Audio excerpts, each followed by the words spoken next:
Yeah, I think I've heard of that as well, called, euthanization, and how many people, if they're experiencing some extreme degree of trauma, they really want to just find a peaceful way to kind of end that.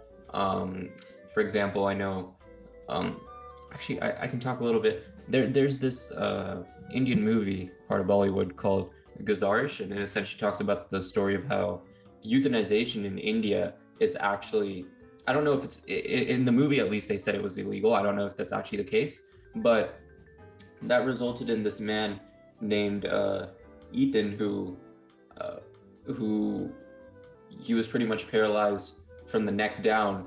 He wanted to, end his life, but he wasn't able to do so legally because of, because of euthanization being illegal. So he had to kind of use his, that's actually kind of ironic. He used his podcast to gain popular support for essentially making euthanization legal. And that's how he kind of essentially took his life. But yeah, I think we can move on to a different topic. You talked about how you were an NCAA Division I basketball player, which is obviously very, very impressive. Because from my limited basketball knowledge, D1 is the highest, correct? That's correct. Yeah, Yep. so that's awesome. Actually, if you could talk a little bit about that. A bunch of members on our audience that are definitely interested in basketball. We've talked with what was his name? His name was Anthony. He was a sports commentator, and he was also super interested in basketball. And if you could also mention how tall you are, that'd be awesome. Yeah, I am 6'8" tall. Wow. I'm the oldest of three boys. I have a brother who is 6'7", who was a pitcher for the University of Notre Dame's baseball team. And then I have another brother who's 6'6", who was actually drafted by the Cleveland Cavaliers in the National Basketball Association. And then my dad was 6'5". So I kind of joke that if you sat behind our family in church growing up, there wasn't a prayer's chance you were going to see anything that was going on, in front of you with that. But our 5'8" mother was really the boss. It didn't matter how big, tall, strong we were. Whatever mom said, that's the way it went. So I was actually very lucky. I played high school basketball in Chicago and was fortunate to play against a lot of really good competition. And like I said, I'm kind of old. There was a player by the name of Isaiah Thomas who I played high school basketball against. He was in the same conference that I was. He went on to play at the University of Indiana under Bobby Knight and won a national championship there. He then went on to play for the Detroit Pistons in the NBA and won a couple NBA championships. My big claim to fame is that I played against Michael Jordan. It was my senior year in college. It was Jordan's freshman year, and this was a long time ago. This was 1982, and my team, the Citadel, played in a tournament in Charlotte, North Carolina, at the Charlotte Coliseum, and it was kind of a round. It was four teams: North Carolina State, the Citadel, and Furman, and we played a round robin. So on Friday night, I got to play against Michael Jordan and his team, who went on to win the national championship that year. They were the national champions. And then on Saturday night, I got to play against Jim Valvano, Jimmy V, and the North Carolina State team, who the following year, 1983, they won the national championship. So in the course of one weekend, I was very fortunate to play against two national championship teams. And then kind of another funny story regarding that, my brother, who was the pitcher at Notre Dame, went on to be, and still is to this day, a high school basketball coach in Chicago. And he actually coached Michael Jordan's two sons. And he tells the story one day he's at practice, it's toward the end of practice, and he's teaching a play to his team, and he looks up and nobody's paying attention to him at all. So he kind of looks where the team is looking, and it was over at the door to get into the gym. And Michael Jordan had come into the gym as a dad, I'm here to pick up my kids after practice, not as a basketball player or anything like that. And so my brother looked at him and said, "Hey, Michael, you're a little bit of a distraction. Would you mind stepping out in the hall until practice is over?" And Jordan and his wife were just super, super people. They were, "Hey, coach, I'm really sorry. I get it. I'll wait out in the hall until practice is over." And my brother kind of thought later, I'm probably the only coach in the history of basketball that's ever kicked Michael Jordan out of practice, So it was kind of a neat little story. And all the parents of the team members took turns hosting the pre-game meal, either at their house or at a restaurant or something like that. And when it was the Jordans' turn, they opened up their house. It's really more of a compound than anything. So my brother's been to Jordan's house. They had a catered meal for the team before the game in their indoor gymnasium that was attached to the house. And it was just a great experience for my brother. And like I said, Jordan and his wife, just super people. They didn't try to, "Hey, I'm Michael Jordan, I'm going to tell you how to coach the team." They didn't do that at all. They just kind of were like, "We're mom and dad. We're coming to the games to support our kids. I just happen to be Michael Jordan." I think those, like the people at the top level, at least from what I've seen, there's obviously some exceptions, but I think a lot of them are really, really humble, and especially when you place them in, kind of a more common people kind of environment, they really maintain that humility, and I think that's part of the reason why they're such big champions. Absolutely.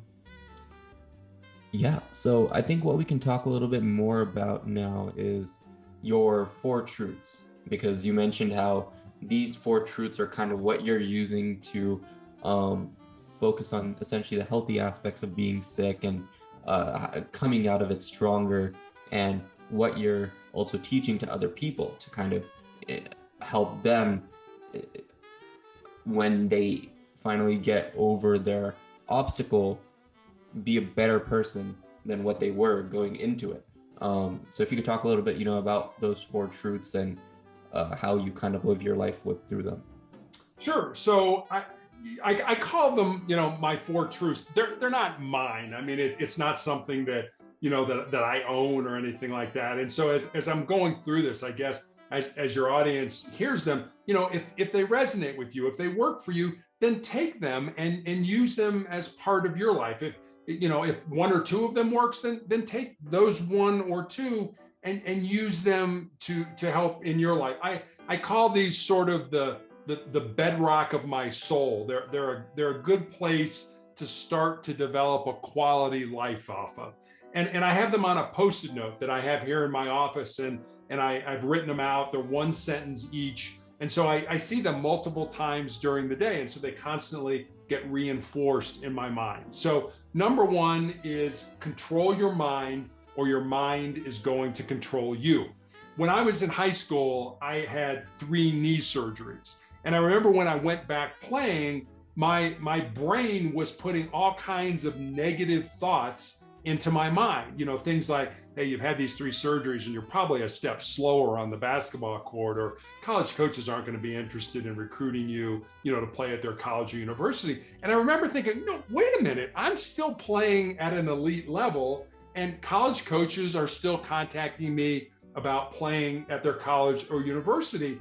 So I realized very early, probably 15 years old, that I needed to change that narrative. I needed to flip that switch and say, and put something positive in there to replace those negative thoughts. I mean, if you think about it, on any given day, it's estimated that we all have about 60 to 70,000 thoughts that pass through our brain, many of which we don't even pay attention to. But our brains can hold 1 thought at a time.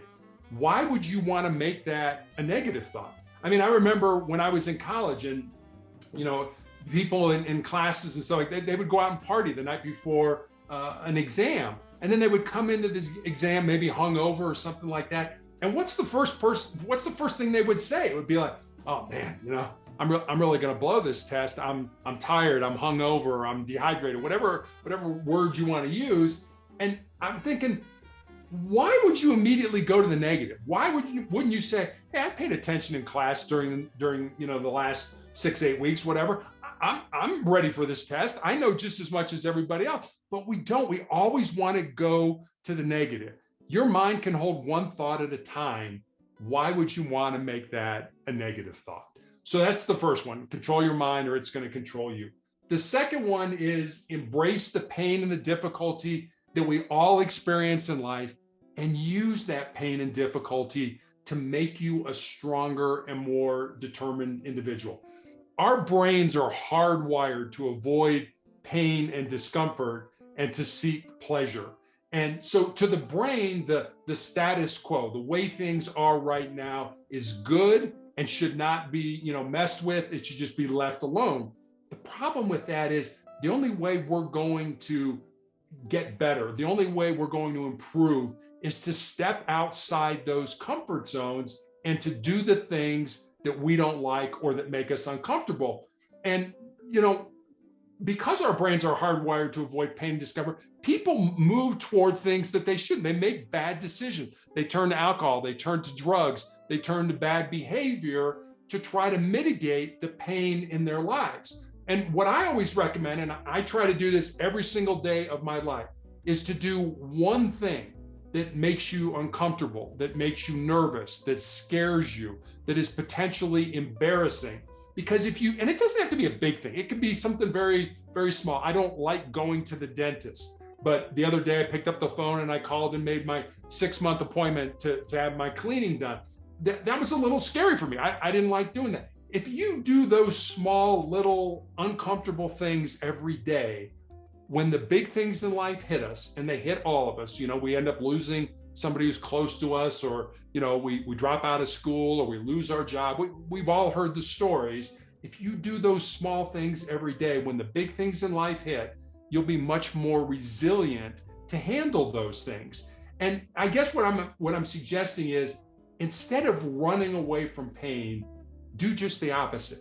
Take that pain, flip it inside of you, burn it as fuel, use it as energy to make you a stronger and more resolute individual. So that's number 2.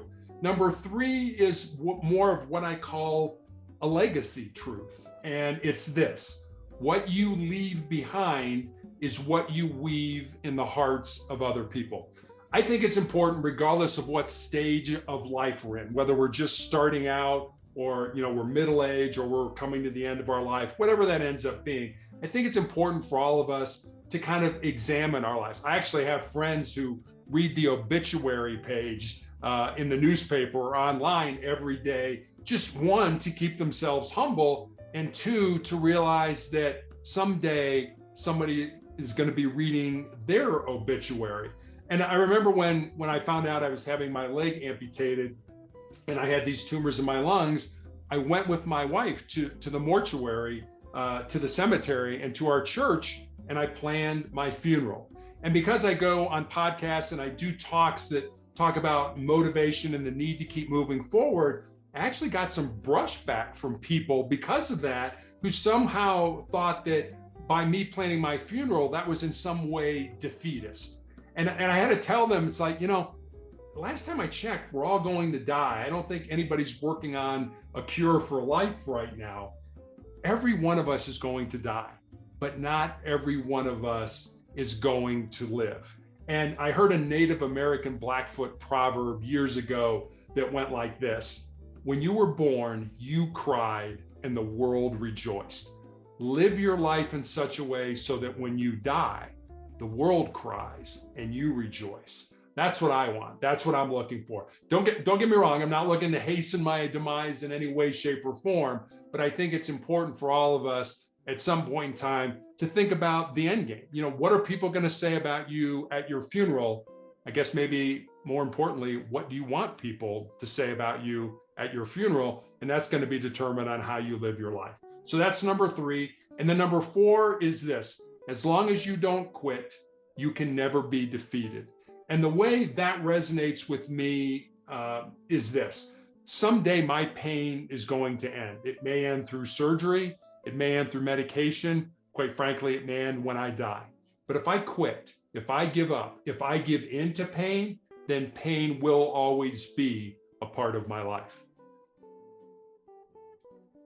Yeah, those are some really inspiring 4 rules to live by, and I think it's really important for high schoolers to kind of recognize that, you know, they don't need to necessarily implement all 4 full force at one time immediately. What they can do is, so that way they're actually way more consistent with it for our audience who's listening, is take your time, go slowly, you know, start by just looking at number 1 and trying to implement number 1.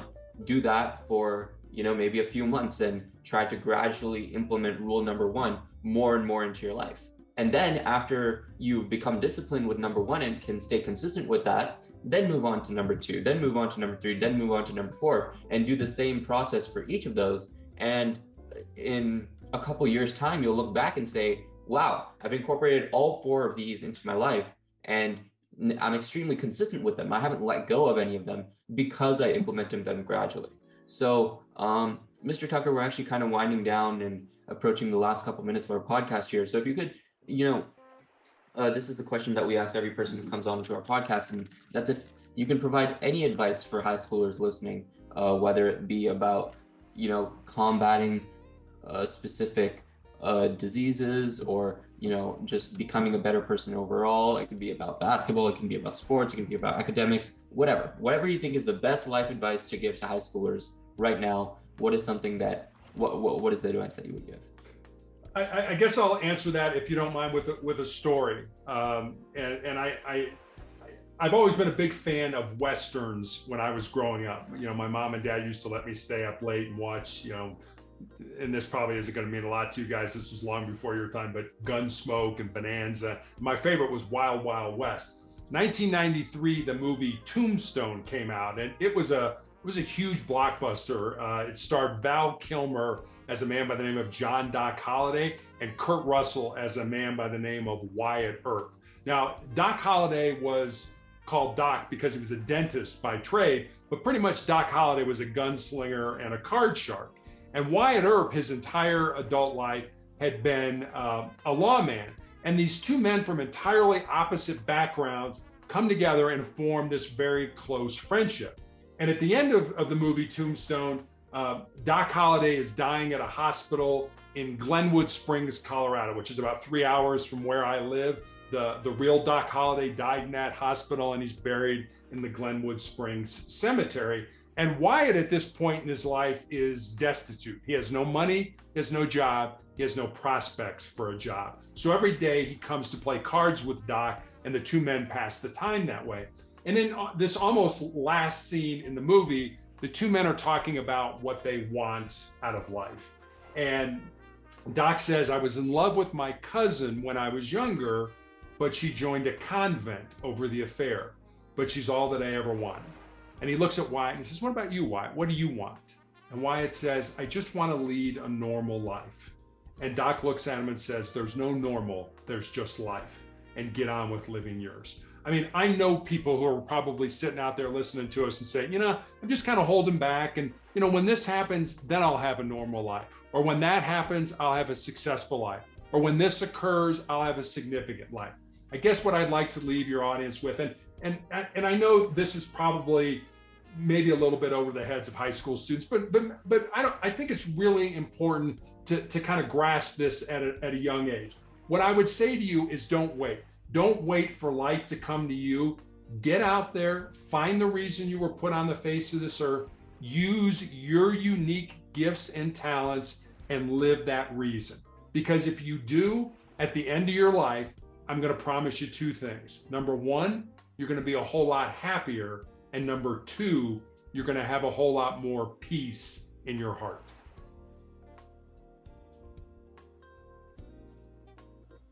Makes perfect sense to me, and I think it's definitely something that, you know, I'm going to try to slowly incorporate into my life. But other than that, it's been a really excellent podcast. Great talking to you, Mr. Tucker. Thank you so much for all of your time and all of your insights. And to our listeners, be sure to stay tuned for future episodes. Thank you all, and see you next time.